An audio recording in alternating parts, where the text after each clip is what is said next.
দেখছেন বাংলা চ্যানেল কোটি প্রাণ একসাথে।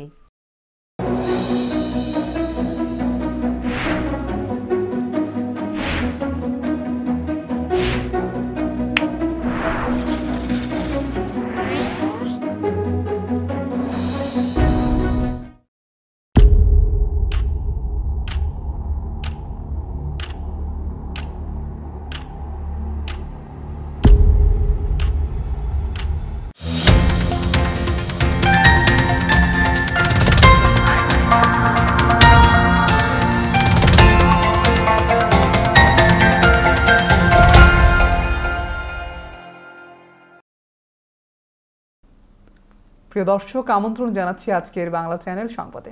আপনাদের সঙ্গে আছি আমি শহীদুল ইসলাম সোহাগ। শুরুতেই জানিয়ে দিব শিরোনাম।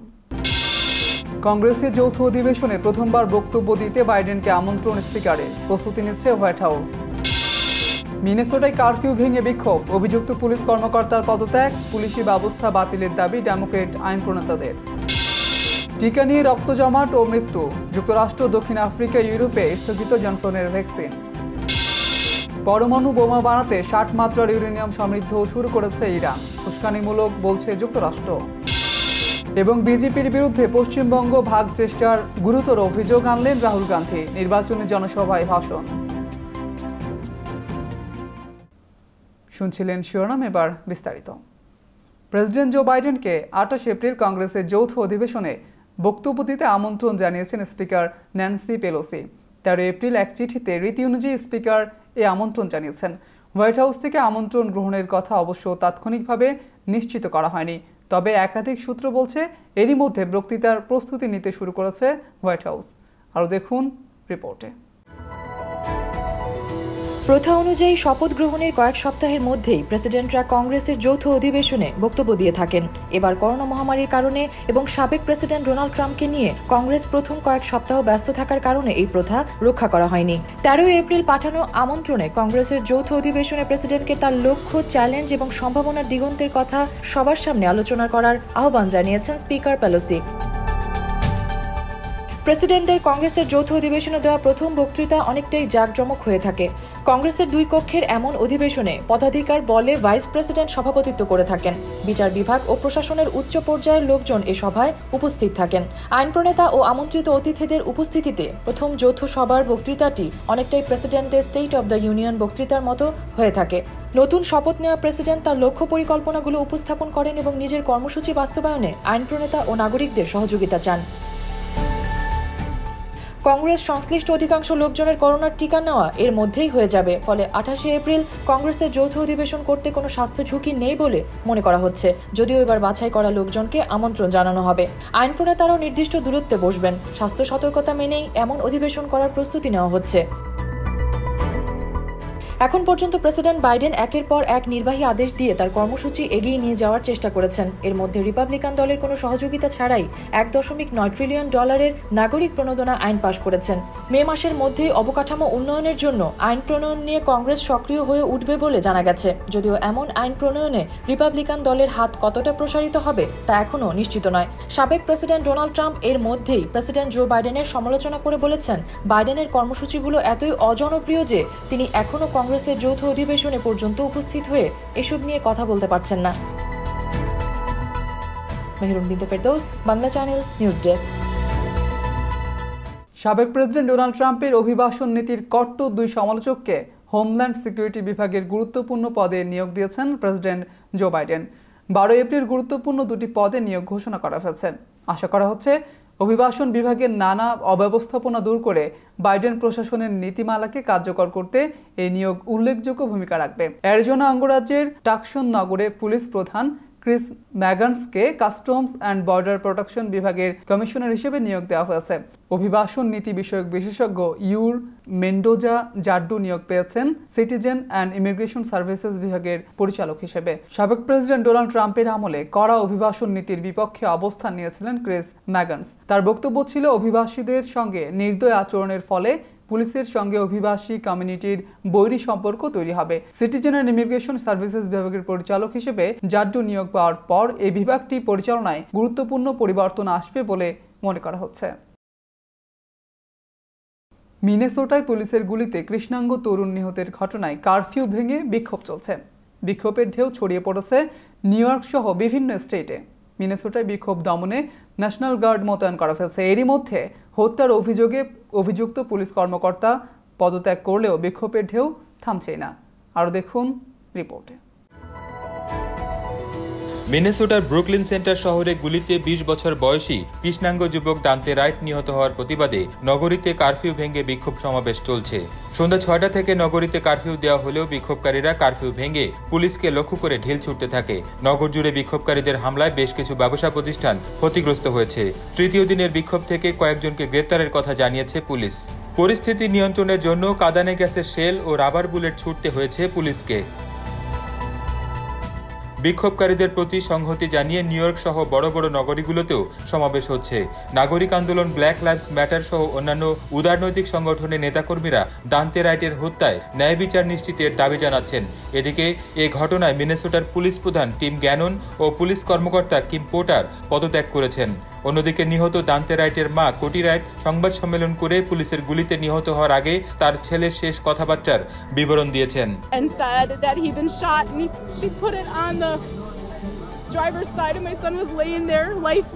এদিকে পুলিশ আইনের সংস্কার নয় বরং পুলিশ ব্যবস্থা বাতিলের দাবি আবারও জানিয়েছেন ডেমোক্রেটিক দলের অতি উদারনৈতিক আইন প্রণেতারা। ব্রুকলিন সেন্টার শহরে গুলিতে কৃষ্ণাঙ্গ যুবক দান্তে রাইট নিহত হওয়ার পর প্রতিনিধি পরিষদে স্কোয়াড নামে পরিচিত আইন প্রণেতারা আবারও পুলিশ ব্যবস্থা বাতিলের এই দাবি জানান। গত বছরের মে মাসে মিনিয়াপোলিসে জর্জ ফ্লয়েড নিহত হওয়ার পর যুক্তরাষ্ট্র জুড়ে নাগরিক আন্দোলন তীব্র হয়ে ওঠে। সেই সময় থেকেই ডেমোক্রেটিক দলের অতি উদারনৈতিক সদস্য হিসেবে পরিচিত স্কোয়াড সদস্যরা পুলিশ ব্যবস্থা বাতিল করার দাবি জানিয়ে আসছেন। ডেমোক্র্যাট আইন প্রণেতাদের মধ্যে Ilhan Omar, Alexandria Ocasio Cortez, Rashida Tlaib ও আয়ানা প্রেসলি মিলে উদারনৈতিক পক্ষ স্কোয়াড নামে পরিচিত। স্কোয়াডের অন্যতম সদস্য রাশিদা তালিব এক টুইট বার্তায় বলেছেন, যুক্তরাষ্ট্রের পুলিশ বিভাগের সংস্কার সম্ভব নয়। তিনি পুরো পুলিশ ব্যবস্থাকে তুলে দেওয়ার দাবি জানিয়েছেন। এ বিষয়ে হোয়াইট হাউসের প্রেস সেক্রেটারি জেন সাকি বলেছেন, পুলিশ ব্যবস্থা নিয়ে প্রেসিডেন্ট জো বাইডেনের দৃষ্টিভঙ্গি ভিন্ন। Bangla channel news desk. Afghan থেকে নিজেদের সেনাবাহিনী পুরোপুরি গুটিয়ে নেওয়ার জন্য তালেবানের সঙ্গে গোপন সমঝোতা করেছে যুক্তরাষ্ট্র। ওই সমঝোতা অনুযায়ী সাবেক প্রেসিডেন্ট ডোনাল্ড ট্রাম্প এবছরের মে মাসের মধ্যে আমেরিকানদের আফগানিস্তান ছাড়ার কথা দিয়েছিলেন, কিন্তু প্রেসিডেন্ট জো বাইডেন ট্রাম্পের ওই সিদ্ধান্ত বাতিল করেন। বাইডেন এ সংক্রান্ত নতুন ঘোষণা দিতে যাচ্ছেন। এতে তিনি আগামী 11 সেপ্টেম্বরের মধ্যে আফগানিস্তান থেকে সব সেনা প্রত্যাহার করে নেওয়ার কথা বলতে পারেন বলে পেন্টাগন সূত্র জানিয়েছে। 2001 সালের 11 সেপ্টেম্বর যুক্তরাষ্ট্রে সন্ত্রাসী হামলার জের ধরে সন্ত্রাসবিরোধী যুদ্ধের নামে আফগানিস্তানে সামরিক অভিযানে যায় যুক্তরাষ্ট্র। 9/11 নামে পরিচিত যুক্তরাষ্ট্রে সন্ত্রাসী হামলার ঘটনার 20 বছর পূর্তির আগে আফগানিস্তান থেকে সব সেনা প্রত্যাহার করেছেন প্রেসিডেন্ট জো বাইডেন। আফগানিস্তান যুদ্ধ করতে গিয়ে এ পর্যন্ত যুক্তরাষ্ট্রের 2300 জনের বেশি সেনা নিহত হয়েছেন, 20,000-এর বেশি সেনা সদস্য হয়েছেন আহত। প্রেসিডেন্ট জো বাইডেনের প্রশাসন কংগ্রেসকে জানিয়েছে তারা সংযুক্ত আরব আমিরাতের কাছে $23 বিলিয়ন অস্ত্র বিক্রির প্রস্তাবটি এগিয়ে নেওয়ার উদ্যোগ নিয়েছে। এসব অস্ত্রের মধ্যে থাকবে F-35 এয়ারক্রাফট, সশস্ত্র ড্রোন ও অন্যান্য সরঞ্জাম। কংগ্রেস সহযোগী মঙ্গলবার এই তথ্য জানিয়েছেন। পররাষ্ট্র মন্ত্রণালয়ের মুখপাত্র বলেছেন, বাইডেন প্রশাসন প্রস্তাবিত অস্ত্র বিক্রির বিষয়টি এগিয়ে নিয়ে যাবে। এর প্রস্তাব বিষয়ে বিস্তারিত পর্যালোচনা ও অস্ত্রের ব্যবহার বিষয়ে আমিরাতের সঙ্গে আলোচনা অব্যাহত আছে। ডেমোক্র্যাট নেতা বাইডেন নেতৃত্বাধীন প্রশাসনের রিপাবলিকান প্রেসিডেন্ট ডোনাল্ড ট্রাম্পের সম্মতিতে হওয়া বেশ কিছু চুক্তি পর্যালোচনার জন্য রেখেছিল। ট্রাম্প প্রশাসন গত নভেম্বরে কংগ্রেসকে জানায় আরব আমিরাতে অস্ত্র বিক্রি করতে অনুমোদন দেওয়া হয়েছে। ইসরায়েলের সঙ্গে সম্পর্ক স্বাভাবিক করতে রাজি হয় আমিরাতকে অস্ত্র দিতে রাজি হয় ট্রাম্প প্রশাসন। টিকা নেওয়ার পর রক্ত জমাট বেঁধে যাওয়ার কয়েকটি ঘটনা ঘটায় যুক্তরাষ্ট্র, সাউথ আফ্রিকা ও ইউরোপীয় ইউনিয়নে গণটিকাদান কর্মসূচিতে জনসন অ্যান্ড জনসনের 1 ডোজের করোনা টিকার ব্যবহার স্থগিত করা হয়েছে। যুক্তরাষ্ট্রে এই টিকা নেওয়ার পর এখন পর্যন্ত মোট 6 জন রক্ত জমাট বাঁধার শিকার হয়েছেন, এর মধ্যে একজনের মৃত্যু হয়েছে। আরও দেখুন রিপোর্টে। যুক্তরাষ্ট্রের খাদ্য ও ওষুধ নিয়ন্ত্রক সংস্থা food and drug administration FDA জানিয়েছে জনসন অ্যান্ড জনসনের টিকা নেওয়ার পর এ পর্যন্ত মোট 6 জন রক্ত জমাট বাঁধার শিকার হয়েছেন। আক্রান্তরা সবাই নারী এবং তাদের বয়স 18 থেকে 48-এর মধ্যে। বর্তমানে তারা সবাই হাসপাতালে চিকিৎসা নিচ্ছেন। আক্রান্তদের মধ্যে একজন ইতোমধ্যে মারা গেছেন, আরেকজনের অবস্থা গুরুতর। গত 27 ফেব্রুয়ারি যুক্তরাষ্ট্রে জরুরি প্রয়োজনে ব্যবহারের জন্য জনসন অ্যান্ড জনসনের 1 ডোজের করোনা টিকার অনুমোদন দেয় FDA। এর আগে ফাইজার এবং মডার্নার করোনা টিকার অনুমোদন দিয়েছিল FDA। গত ডিসেম্বর থেকে যুক্তরাষ্ট্রে শুরু হয়েছে গণ টিকাদান কর্মসূচি। এ কর্মসূচিতে মূলত ব্যবহার হয়েছে ফাইজার এবং মডার্নার করোনা টিকা। জনসনের টিকা ব্যবহার করা হয়েছে অনেক কম। স্বাস্থ্য বিভাগ জানিয়েছে দেশের মাত্র 3% মানুষকে এই টিকা দেওয়া হয়েছে। মঙ্গলবার একটি যৌথ বিবৃতি দিয়েছে দুই নিয়ন্ত্রক সংস্থা সিডিসি এবং FDA। বিবৃতিতে বলা হয়েছে জনসনের টিকা নেওয়ার পর যুক্তরাষ্ট্রে যারা রক্ত জমাট বাঁধার শিকার হয়েছেন তাদের এই সমস্যাটিকে চিকিৎসা বিজ্ঞানের ভাষায় বলা হয় সেরেব্রাল ভেনাস সাইনাস থ্রম্বোসিস। CVST-তে আক্রান্ত রোগীদের চিকিৎসা সাধারণ রক্ত জমাট বাঁধা রোগীদের চেয়ে অনেকটাই আলাদা। সাধারণ রোগীদের চিকিৎসায় যে ওষুধ ব্যবহার করা হয় CVST-তে আক্রান্তদের ক্ষেত্রে সেই ওষুধ প্রয়োগ করা হলে রোগীর মৃত্যু পর্যন্ত হতে পারে। যৌথ বিবৃতিতে সংস্থা দুটির পক্ষ থেকে বলা হয়েছে জনসন অ্যান্ড জনসনের টিকা নেওয়ার পর যে বিরল এবং গুরুতর ধরনের রক্ত জমাট বাঁধা সমস্যা দেখা দিয়েছে সে বিষয়ক যাবতীয় তথ্য পর্যালোচনা করা হচ্ছে। অতিরিক্ত সতর্কতামূলক পদক্ষেপ হিসেবে অস্থায়ীভাবে যুক্তরাষ্ট্রে এই টিকার ব্যবহার স্থগিত করা হলো। এদিকে একই কারণে ইউরোপীয় ইউনিয়ন ও দক্ষিণ আফ্রিকাও জনসনের টিকা ব্যবহার সাময়িক নিষিদ্ধ করেছে। জনসনের টিকা নেওয়ার কারণেই এই সমস্যা দেখা দিয়েছে কিনা তা জানতে চাইলে যুক্তরাষ্ট্রের শীর্ষ সংক্রামক রোগ বিশেষজ্ঞ ডক্টর অ্যান্থনি ফাউসি বলেন এ বিষয়ে এখনো মন্তব্য করার সময় আসেনি। These cases to try and understand some of the mechanisms of what it is, some more details about the history of the individuals who were involved. Kaniz Fatema Nipa, Bangla channel, news desk. Looking forward, what will happen and what we will do. That's the first thing. নিচ্ছি ছোট্ট একটি বিরতি, ফিরে এসে থাকছে। পরমাণু বোমা বানাতে 60 মাত্রার ইউরেনিয়াম সমৃদ্ধ শুরু করেছে ইরান, উস্কানিমূলক বলছে যুক্তরাষ্ট্র। আবহমান বাংলার রান্নাঘরের সেই সুবাস, সেই স্বাদ, মায়ের মমতা মাখানো খাবারের সেই অনুভূতি 90-এর দশক থেকে প্রবাসীদের ঘরে ঘরে দেশীয় পণ্যের স্বাদ এনে দিয়েছে স্বনামধন্য হক অ্যান্ড সন্স এবং নিউ হক অ্যান্ড সন্স। রাঁধুনি, রুচি ও চাষি ব্র্যান্ডের আসল পণ্য মানেই নিউ হক অ্যান্ড সন্স। গুঁড়া মশলা থেকে শুরু করে আচার, চাল, সব গৃহস্থলী পণ্য। স্কয়ারের পণ্য সামগ্রী যুক্তরাষ্ট্রে আমরা একমাত্র পরিবেশক। আসল পণ্য কিনতে নিউ হক অ্যান্ড সন্সের কোডিং দেখে কিনুন। নিউ হক অ্যান্ড সন্স, প্রবাসী বাঙালির বন্ধু। বাসায় কিন্তু তোর সব ফেভারিট ডিশ রান্না করা হয়েছে। তাই আই এম সো এক্সাইটেড। একদম দেশীয় খাবারের স্বাদ, কারণ এই সব কিছু প্রিমিয়াম সুপারমার্কেট থেকে আনা হয়েছে। প্রিমিয়াম সুপারমার্কেট, এত বড় মাছ। থ্যাঙ্কস। প্রিমিয়াম সুপারমার্কেট, বাঙালিদের সবচেয়ে জনপ্রিয় সুপারমার্কেট। বেস্ট কোয়ালিটি এবং হালাল ফুড সাশ্রয়ী মূল্যে পাওয়া যায়। Free parking available. Mega homes realty, স্বপ্ন আপনার, দায়িত্ব আমাদের। পছন্দের বাড়িটির জন্য আসুন আমাদের কাছে। Mega homes realty, buy, sell, rent, invest ও শর্ট সেল। আমরা ফোরক্লোজ থেকে আপনার বাড়ি রক্ষা করতে সহায়তা করি। Mega homes realty, commercial and residential real estate firm. আমাদের সাথে যোগাযোগের ঠিকানা Moinul Islam, 3211 35th Avenue, Astoria, New York 11106। Telephone 9175354131। Email moinul4@gmail.com।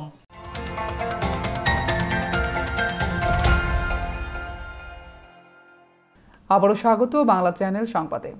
এবার বাংলাদেশ প্রসঙ্গ।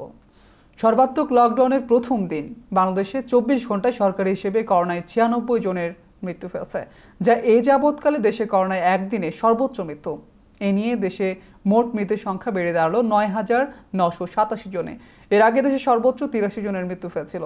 একই সময়ে করোনা রোগী শনাক্ত হয়েছেন আরও 5,185 জন। এতে মোট শনাক্তের সংখ্যা বেড়ে দাঁড়িয়েছে 7,03,170 জন।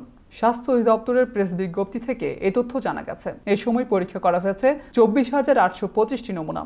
গত 24 ঘন্টায় নমুনা পরীক্ষার তুলনায় শনাক্তের হার 20.89%।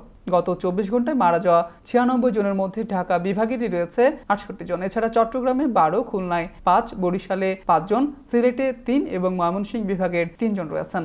এদিকে গত 24 ঘন্টায় মারা যাওয়া 96 জনের মধ্যে 59 জন পুরুষ, বাকি 37 জন নারী। এদের মধ্যে 94 জন হাসপাতালে এবং বাড়িতে 2 জন মারা গেছেন। মারা যাওয়া 96 জনের মধ্যে 55 জনেরই বয়স 60 বছরের বেশি। কোভিড-19 মহামারীতে দেশে আরও এক নক্ষত্রের পতন হয়েছে। করোনা ভাইরাসে আক্রান্ত হয়ে না ফেরা দেশে চলে গেছেন বাংলা একাডেমির সভাপতি অধ্যাপক শামসুজ্জামান খান। করোনা পজিটিভ হওয়ার পর বেশ কিছুদিন বঙ্গবন্ধু শেখ মুজিব মেডিকেল বিশ্ববিদ্যালয় হাসপাতালে চিকিৎসাধীন ছিলেন বর্ষিয়ান এই শিক্ষাবিদ। অবস্থার অবনতি হওয়ার পর বুধবার দুপুর 2টার দিকে তিনি শেষ নিঃশ্বাস ত্যাগ করেন। ইন্না লিল্লাহি ওয়া ইন্না ইলাইহি রাজিউন। বাংলা একাডেমির সভাপতি অধ্যাপক শামসুজ্জামান খানের বয়স হয়েছিল 80 বছর। তিনি স্বাধীনতা পদক ও 21 পদকে ভূষিত। তার মৃত্যুতে গভীর শোক জানিয়েছেন রাষ্ট্রপতি আব্দুল হামিদ ও প্রধানমন্ত্রী শেখ হাসিনা। 21 পদকপ্রাপ্ত লেখক অধ্যাপক শামসুজ্জামান খান একাধারে ছিলেন লোক সংস্কৃতি ও পল্লী সাহিত্য গবেষক। তার উল্লেখযোগ্য কাজ বাংলাদেশের লোক সংস্কৃতি গ্রন্থমালা শিরোনামে 64 খণ্ডে 64 জেলার লোক সংস্কৃতির সংগ্রহশালা সম্পাদনা এবং 114 খণ্ডে বাংলাদেশের ফোকলোর সংগ্রহমালা সম্পাদনা। সম্মিলিত সামরিক হাসপাতালে লাইফ সাপোর্টে থাকা সাবেক আইনমন্ত্রী অ্যাডভোকেট আব্দুল মতিন খসরু মারা গেছেন। ইন্না লিল্লাহি ওয়া ইন্না ইলাইহি রাজিউন। আজ বিকেল 4:45 তিনি মারা যান। এই তথ্য নিশ্চিত করেছেন সুপ্রিম কোর্ট আইনজীবী সমিতির সম্পাদক ব্যারিস্টার রুহুল কুদ্দুস কাজল। করোনা ভাইরাসে আক্রান্ত হয়ে সম্মিলিত সামরিক হাসপাতালে চিকিৎসাধীন ছিলেন আওয়ামী লীগের সভাপতি মণ্ডলীর সদস্য ও সাবেক আইনমন্ত্রী আব্দুল মতিন খসরু।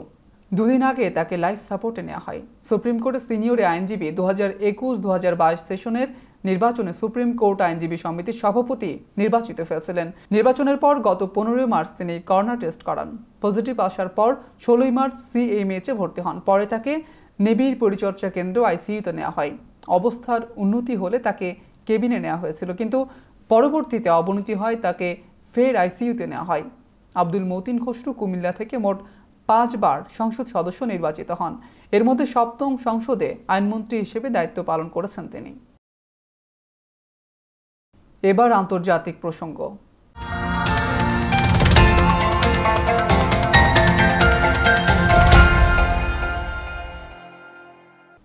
ইউক্রেন ও রাশিয়ার মধ্যকার উত্তেজনা বেড়ে চলেছে। এরই মধ্যে ইউক্রেন সীমান্তে 80,000 সেনা মোতায়েন করেছে রাশিয়া। এই ঘটনার পর থেকে দেশ দুটির মধ্যে যুদ্ধাবস্থা বিরাজ করছে। সেনা মোতায়েনের পাশাপাশি ভারী অস্ত্র এবং ট্যাঙ্কও জড়ো করেছে মস্কো। রাশিয়া আবারও ইউক্রেনে অভিযান চালাতে পারে বলে শঙ্কা প্রকাশ করেছেন বিশেষজ্ঞরা। এদিকে ইউক্রেন সীমান্তে রাশিয়ার সামরিক শক্তি বাড়ানোর বিরুদ্ধে কঠোর হুঁশিয়ারি উচ্চারণ করেছে ন্যাটো।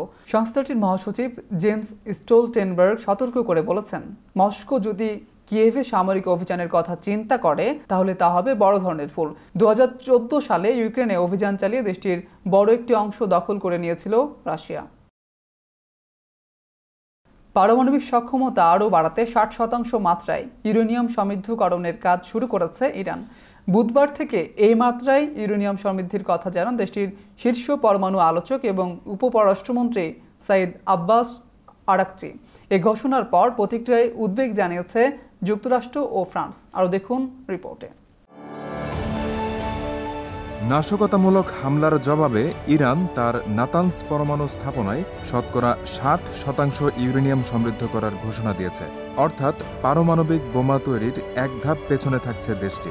বুধবার থেকেই এই মাত্রায় ইউরেনিয়াম সমৃদ্ধির কথা জানান দেশটির শীর্ষ পরমাণু আলোচক এবং উপপররাষ্ট্রমন্ত্রী সাইদ আব্বাস আরাকচি। মঙ্গলবার তিনি জানান, 60 মাত্রায় ইউরেনিয়াম সমৃদ্ধকরণের পরিকল্পনার বিষয়টি তার দেশ আন্তর্জাতিক আণবিক শক্তি সংস্থা বা IAEA কে জানিয়েছে। We would start from tomorrow enrichment up to 60%. Abbas Araghchi বলেন, নাতানস পরমাণু স্থাপনায় অন্তর্ঘাতমূলক তৎপরতার কারণে ক্ষতিগ্রস্ত সেন্ট্রিফিউজগুলো পরিবর্তন করার পাশাপাশি ইরান বাড়তি আরও 1000 সেন্ট্রিফিউজ বসাবে। সেগুলো শতকরা 50% বেশি মাত্রায় ইউরেনিয়াম সমৃদ্ধ করতে সক্ষম। আব্বাস আরাকচি বর্তমানে অস্ট্রিয়ার রাজধানী ভিয়েনায় অবস্থান করছেন।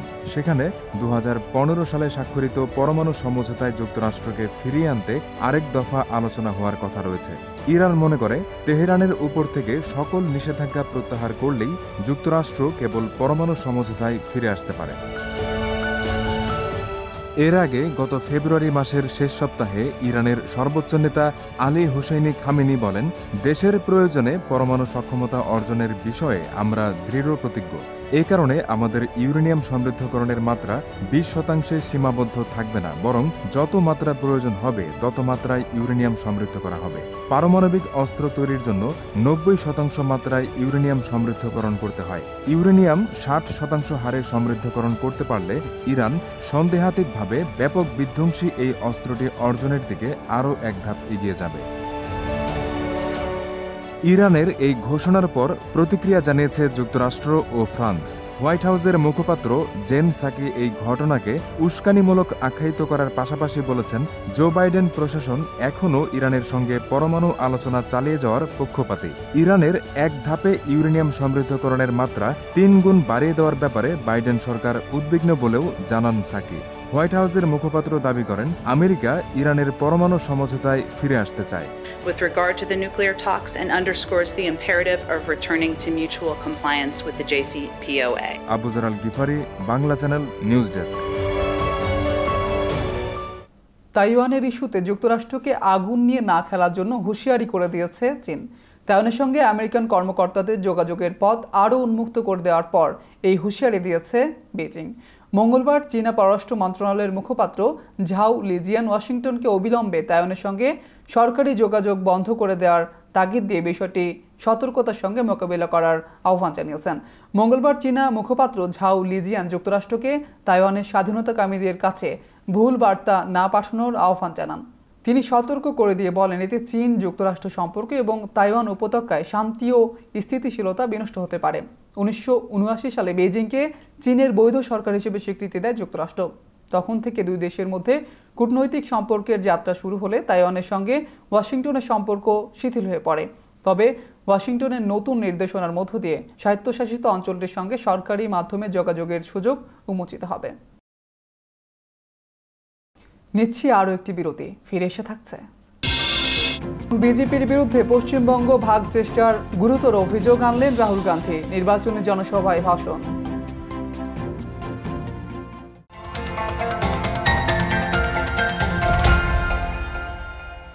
মহামারীকালে ভিড় এড়িয়ে ঘরে বসেই বুঝে নিন দৈনন্দিন বাজার। হালাল মাংস, মাছ থেকে শুরু করে প্রতিদিনের সব গ্রোসারি পণ্য সর্বোচ্চ মান ও প্রতিযোগিতামূলক মূল্যে হোম ডেলিভারি পেতে ফোন করুন 2129205262।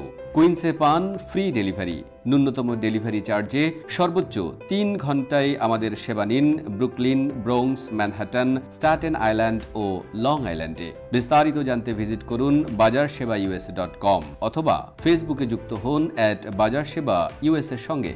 বাজার সেবা, বাজার আপনার, বোঝা আমাদের। নিরাপত্তা নিয়ে উদ্বিগ্ন?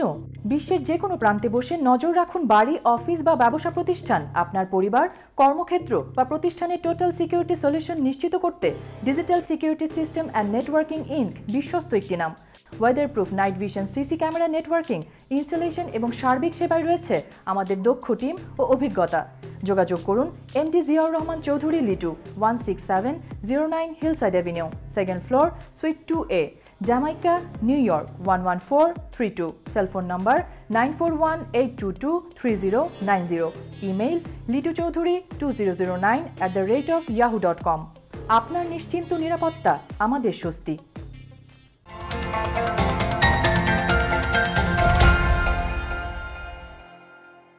আবারও স্বাগত বাংলা চ্যানেল সংবাদে।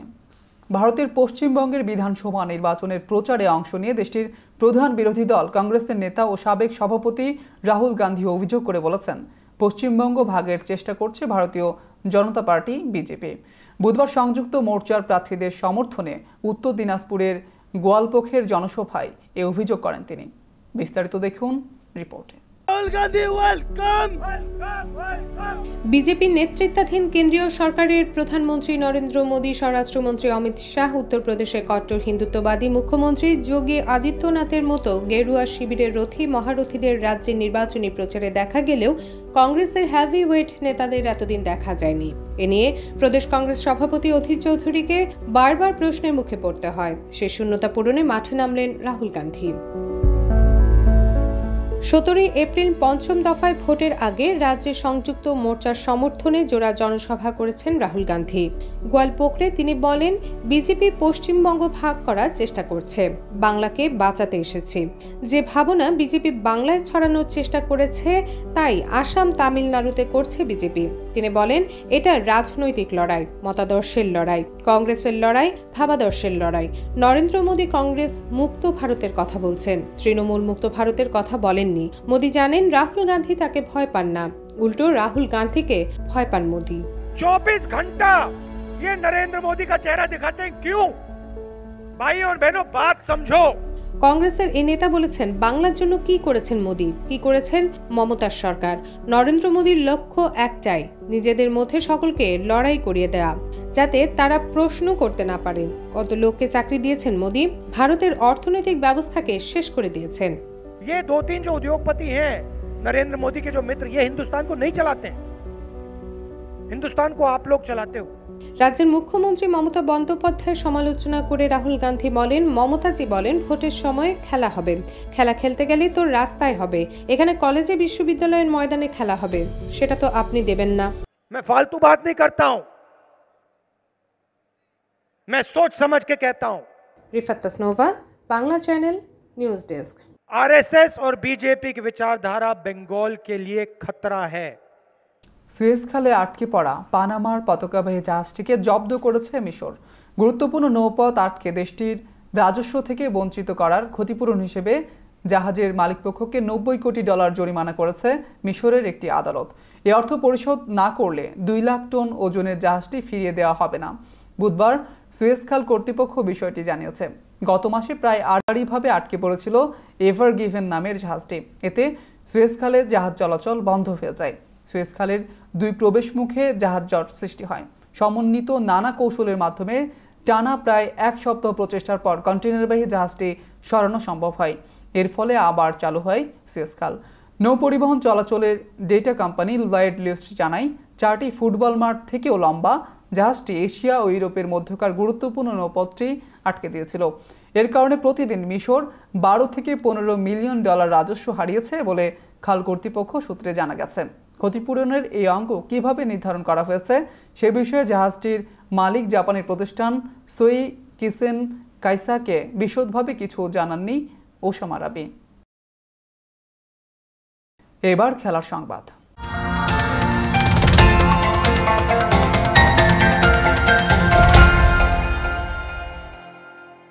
দুর্নীতিতে জড়িত থাকার দায়ে সব ধরনের ক্রিকেটে 8 বছরের জন্য নিষিদ্ধ হয়েছেন জিম্বাবুয়ের সাবেক অধিনায়ক হিথ স্ট্রিক।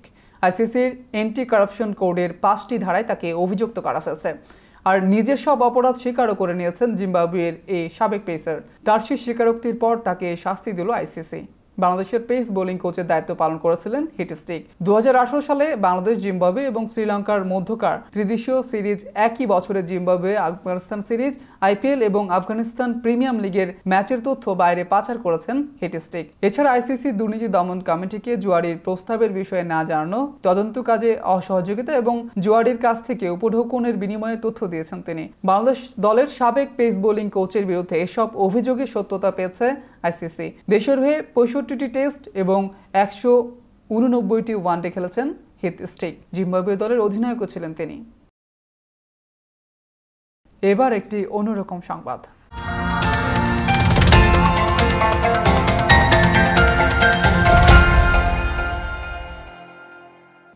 বুলগেরিয়ার ড্রানোভো শহরের বাচকিরো নামের এক গুহায় মিলেছে মানবজাতির অতি প্রাচীন দেহাবশেষ।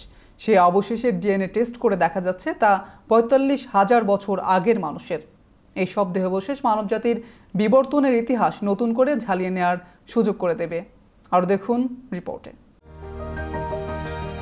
বিজ্ঞানীরা বলেছেন, গুহার ভেতরে পাওয়া মানবদেহের এই অবশেষ বা ফসিল পরীক্ষা করে জানা গিয়েছে এর মধ্যে রয়েছে নারী ও পুরুষ উভয়ের নিদর্শন। এর মধ্যে রয়েছে 3 জন পুরুষের দেহাংশ, যা 45,000 বছরের পুরনো। পাওয়া গেছে এক নারীর দেহাংশ, তবে সেটি 35,000 বছরের পুরনো। তারা কেন এই গুহায় এসেছিলেন বা এখানেই তারা বাস করত কিনা সে বিষয়গুলো নিয়ে গবেষকরা এখন ভাবতে শুরু করেছেন। বিজ্ঞান বলছে, হোমোসেপিয়ান্স বা মানুষ এ গ্রহে প্রথম এসেছিল 3 লাখ বছর আগে আফ্রিকায়। পরে সেখান থেকে তারা অন্যত্র ছড়িয়ে পড়ে। তাহলে বুলগেরিয়ার এই গুহায় যে নিদর্শন মিলল তা কি আফ্রিকা থেকেই আসা? এখানে নিয়ান্ডারথাল গোষ্ঠীর মানবজাতির সঙ্গে হোমোসেপিয়ান্সের একটি তুল্যমূল্য আলোচনার অবকাশও তৈরি করেছেন গবেষকরা। এই গ্রহ থেকে মোটামুটি 40,000 বছর আগেই মুছে গিয়েছে আদি মানুষ নিয়ান্ডারথাল গোষ্ঠীর রাজত্ব। এরপরে বিবর্তনের মাধ্যমে ক্রমে শুরু হয় হোমোসেপিয়ান্সের পর্ব। তবে বাচকিরো গুহায় পাওয়া এই মানব চিহ্ন থেকে এক অজানা বিষয় বেরিয়ে আসছে। এতদিন জানা ছিল নিয়ান্ডারথাল ও হোমোসেপিয়ান্স পরস্পরের বিপরীত, কিন্তু তাদের মধ্যে যে কোনো জেনেটিক যোগাযোগ গড়ে উঠেছিল এটা নিশ্চিত করে বলা যাচ্ছিল না। বাচকিরো সেই বিষয়ে আলো ফেলল, তৈরি হলো নতুন গবেষণার সুযোগ। তমা Chowdhury, Bangla channel, news desk. এই ছিল বাংলা চ্যানেল সংবাদে। শেষ করার আগে শিরোনামগুলো জানিয়ে দিচ্ছে আরও একবার। কংগ্রেসের যৌথ অধিবেশনে প্রথমবার বক্তব্য দিতে বাইডেনকে আমন্ত্রণ স্পিকারের, প্রস্তুতি নিচ্ছে হোয়াইট হাউস। মিনেসোটায় কারফিউ ভেঙে বিক্ষোভ, অভিযুক্ত পুলিশ কর্মকর্তার পদত্যাগ, পুলিশি ব্যবস্থা বাতিলের দাবি ডেমোক্রেট আইন প্রণেতাদের। টিকা নিয়ে রক্ত জমাট ও মৃত্যু, যুক্তরাষ্ট্র, দক্ষিণ আফ্রিকা, ইউরোপে স্থগিত জনসনের ভ্যাকসিন। পরমাণু বোমা বানাতে 60 মাত্রার ইউরেনিয়াম সমৃদ্ধ শুরু করেছে ইরান, উস্কানিমূলক বলছে যুক্তরাষ্ট্র। এবং বিজেপির বিরুদ্ধে পশ্চিমবঙ্গ ভাগ চেষ্টার গুরুতর অভিযোগ আনলেন রাহুল গান্ধী, নির্বাচনী জনসভায় ভাষণ।